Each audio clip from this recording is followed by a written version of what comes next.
Is Israel going to have to actually attack Iran to neutralize that regime and that nuclear program?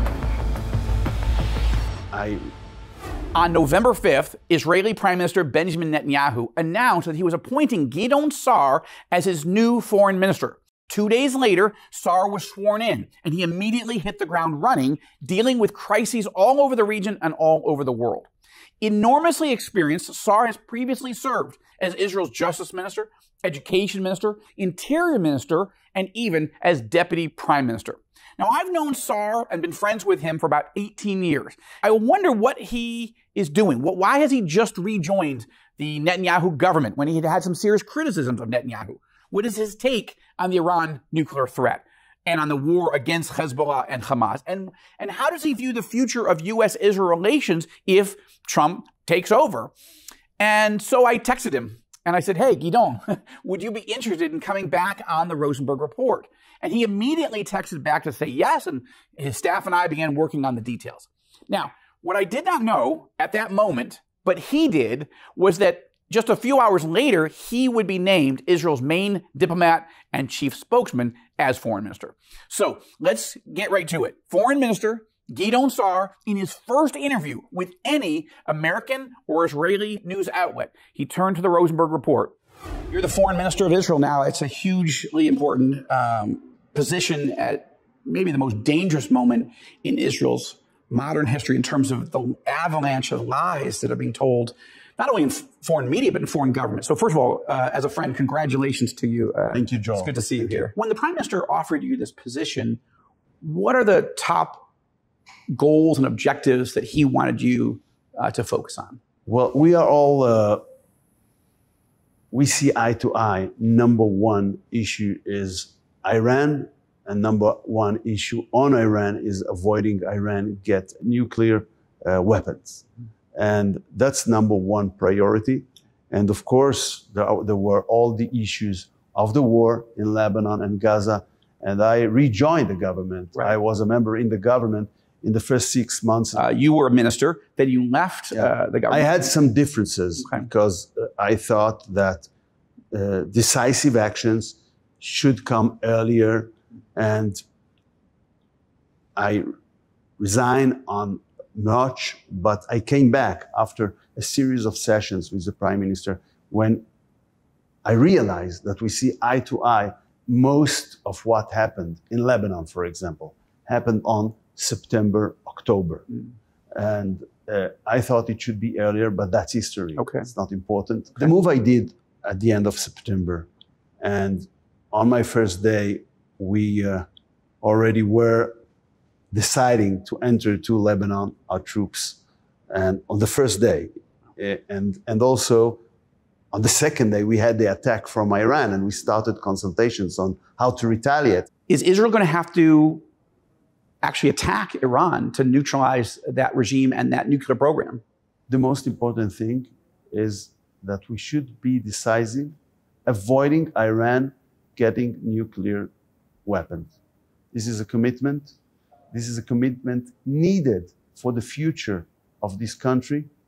By the way, this was always Israel's doctrine. We eliminated nuclear facilities in Syria and in Iraq in the past. Right. And now they're trying to reach that for a much more dangerous, maybe the most dangerous regime in all the world. So we must avoid that. And if we can avoid it by a military operation, we will do that if it is necessary. There is a red line that won't be crossed, and that's a huge challenge to next year. And of course, there are diplomatic efforts, but the most important thing is the result. And they are getting closer. And there is a huge pressure today on the leadership of Iran to make this extra mile to reach, to weaponize what they have achieved from the enrichment until now. And that shouldn't happen. Okay. And I think that today we see eye to eye, of course, with America and with other important countries in the world, that it shouldn't happen. When he talks about that, he's not just saying, A, single nuclear bomb. He's talking about an arsenal of nuclear weapons. To me, that's some of the strongest language that I've heard so far from an Israeli leader. It's not inconsistent with everything else, but there's a real possibility that Netanyahu and his team are going to feel that they have to attack Iran's nuclear facilities. Iran is threatening to attack us. Now, it may be that Donald Trump, as the president-elect, is warning Netanyahu, look, don't do that yet. Let me see if I can come in and launch a massive campaign of economic sanctions, the maximum pressure campaign on Iran, and see if we can, force the Iranian regime to their knees economically so they're willing to give up their nuclear program. That's possible that it's being said behind the scenes, as we've talked about on the show and on All Israel News. But the real question is, does Netanyahu and his team, his new defense minister and his new foreign minister, did they see that there is no time for that? Does Netanyahu and his team believe that they have to take military action? So Gideon Sa'ar wouldn't go so far as to exactly say that, but he was pretty clear that if it has to happen, Netanyahu is ready to go. Now, I want to shift to another critical element of what Sa'ar said to me. Israel is being attacked from all sides, not just militarily, but also in the court of public opinion, right? World governments are attacking us diplomatically. Obviously, we're being attacked legally at the International Criminal Court.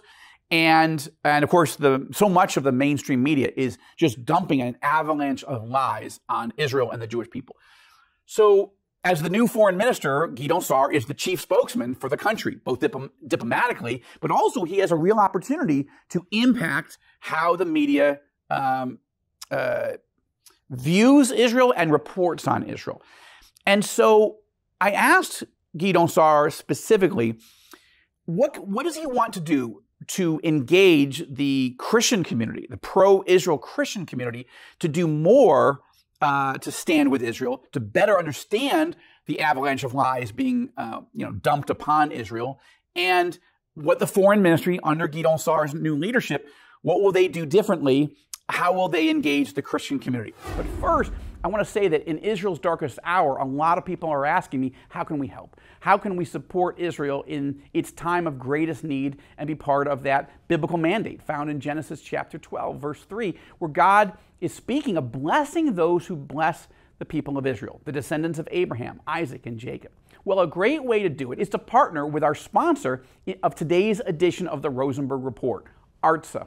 Go to artsabox.com. Use the discount promo code RR15, Rosenberg Report 15, to get a 15% discount off the price of your ARTSA box. They are literally a taste of the Holy Land, and they come directly to your home in a beautiful box that contains potpourri, a range of all kinds of products made in Israel by all kinds of Israeli artisans, entrepreneurs, and small business owners. You're going to love them for yourself, for your family, and they make great gifts as well. Check it out. Go to artsabox.com, use the discount code RR15, Rosenberg Report 15, and I have no doubt that you'll love these boxes, these ARTSA boxes, as much as Lynn and I do. About 6 years ago or so, Prime Minister Netanyahu was speaking at a Christian media summit, and somebody asked him, and he said, you know what, yes, that's a good idea.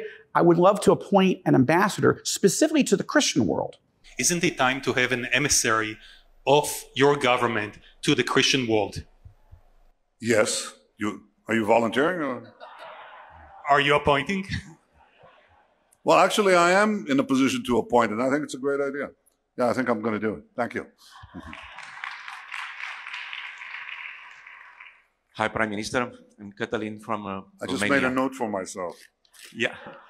No, I'm serious. I think it's a very good idea. Would it make sense to appoint someone who's specifically an Israeli, to speak specifically to the Christian world? Because that's in the U.S., the Israeli ambassador to the U.S., the Israeli ambassador to England, Brazil, wherever. The Christians are part of their portfolio, but they don't have a specific focus. Is that a good idea, or is that sort of a diversion, a distraction? Well, it should be considered, and I will consider that. But the most important thing is to understand that Christian believers are a natural allies and supporters of the state of Israel and can be a great asset in our struggle for our rights And not only in the US, but also in Brazil or in South Korea, in a lot of places. And I will surely emphasize this issue to the ministry under me in order to be implemented. And what is the right structure to do it, you should consider. But the most important thing is to understand the idea itself. Israel's never had an ambassador like this. This is something that Prime Minister Netanyahu had first discussed and said that he would commit to appointing such an ambassador. That was 6 years ago or so. And it hasn't happened. I'm not criticizing Netanyahu for it. There's been 5 elections here in Israel since then. There was there was COVID. There was the judicial reform debate. There was, and of course, there's been a year of war. But I would say it's interesting that Gideon Sa'ar gets this, that he sees that Christians, evangelical Christians specifically, but Christians generally, love Israel and are Israel's natural allies. That's the phrase he used. You heard that. Christians are Israel's natural allies because we're believers. We're believers in the God of Israel, the God of Abraham, Isaac, and Jacob. We believe in both the Old Testament and the New Testament.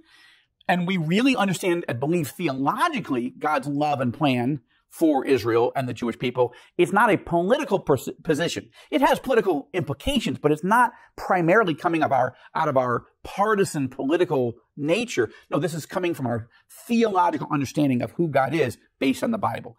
And so I'm really encouraged that Gideon Sa'ar is going to actively consider the possibility of creating this position of ambassador to the Christian world. And I very much hope that he will discuss this with Prime Minister Netanyahu, who, as we know, already in principle supports this. I recently have met with other senior officials here in Israel, both current senior officials and people that are former senior officials. And I'm beginning to sense a growing unity on this idea of we've got to do more to reach out to the Christian world generally, to evangelical Christians particularly, and this idea of an ambassador to the Christian world is a good idea. I'm hearing that from more and more leaders as I engage them. I think it should be an Israeli who, speaks fluent Hebrew. I think that would be useful. I don't. My Hebrew is terrible. I think it's somebody who's really either born here or been here, decades, has served in the military and really understands the Israeli system, the Israeli government. So let's be praying that that position gets created, and let's be praying that God raises up just the right person. So I want to show you one more clip. It goes to this larger issue of the avalanche of lies that are being dumped on Israel from world governments, from media, people who hate Israel or don't get Israel, are hostile to Israel. And how is this new foreign minister going to push back? How is he going to tell the truth about our country? It's very, very important. So let's pick up with what he said, not just about how to reach out to Christians specifically, but how can Gideon Sa'ar engage in public diplomacy more effectively? Take a look. I put on the table a very important thing, that I want to lead different approach with a significant budget to public diplomacy, to battle on the minds of so many people that hear lies against Israel time and again in world media. And in order to do so, of course, we make it sure in our coalition agreement that we will have the resources to do it on the budget of 2025. So that will, I believe, allow me to lead much more strong battle on the name of Israel, on the Israel interests and values around the world.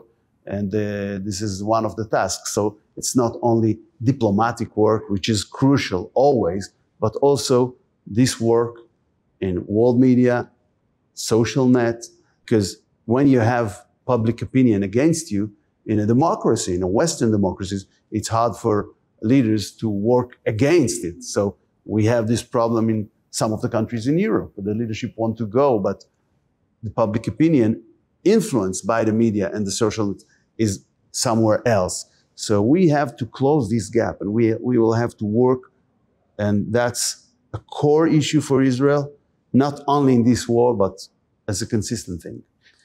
Foreign Minister Gideon Sa'ar, thank you for your friendship. Thank you. And thank you for your leadership in this new role. Thank you for your friendship. And I want to thank your watchers for their friendship.